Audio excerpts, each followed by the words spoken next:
गौतम अडानी, यह नाम दुनिया के कुछ चुनिंदा अरबपतियों में शुमार है। इनकी अमीरी के चर्चे, इनकी लिस्टेड कंपनियों के चर्चे आजकल रोज होते हैं। लेकिन कुछ चर्चे जिंदगी में काले दिन की तरह होते हैं, जो हादसे के रूप में जिंदगी में आते हैं और फिर सिर्फ परेशानी बढ़ाते हैं। ऐसे ही कुछ हादसे गौतम अडानी के साथ भी हो चुके हैं।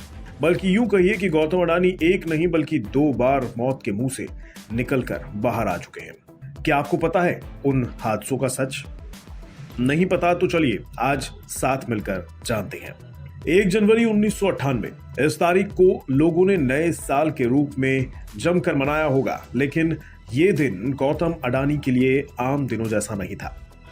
मोहम्मदपुर रोड से कार से जाते समय गौतम अडानी और शांतिलाल पटेल को इस दिन फिरौती के लिए अपहरण कर लिया गया था।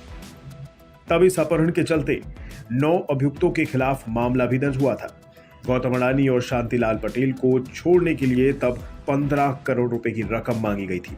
हालांकि रुपए मिल जाने के बाद गौतम अडानी को छोड़ दिया गया और उनकी जान बच गई।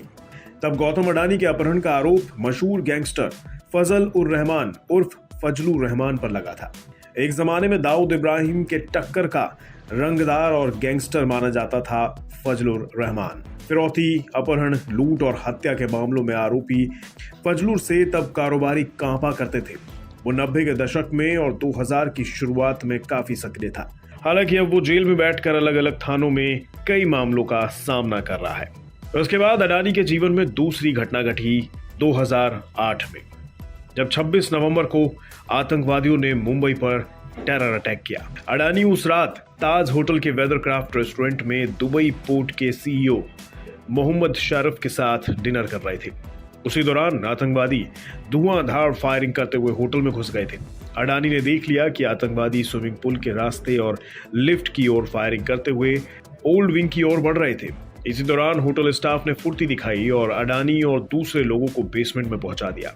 कुछ घंटों के बाद उन सभी लोगों को ऊपर के फ्लोर पर ताज चैम्बर हॉल में ले जाया गया। उस रात के बारे में अडानी ने बाद में बताया, हम 100 लोगों के आसपास थे। कुछ लोग सोफे के नीचे छिपे थे, बाकी लोग भी इसी तरह की कोशिशों में थे। मैं एक सोफे पर बैठा था। मैं लोगों से ईश्वर पर विश्वास रखने को कह रहा था। मेरा परिवार अहमदाबाद में था।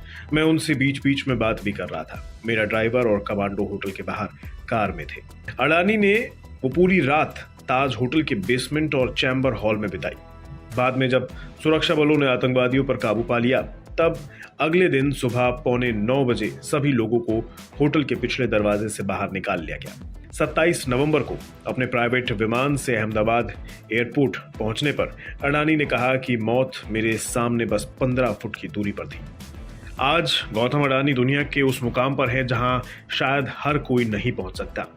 फोर्ब्स की the real time billionaires list के अनुसार आज करीब $126 बिलियन की नेटवर्थ के साथ गौतम अडानी दुनिया के तीसरे सबसे अमीर इंसान हैं।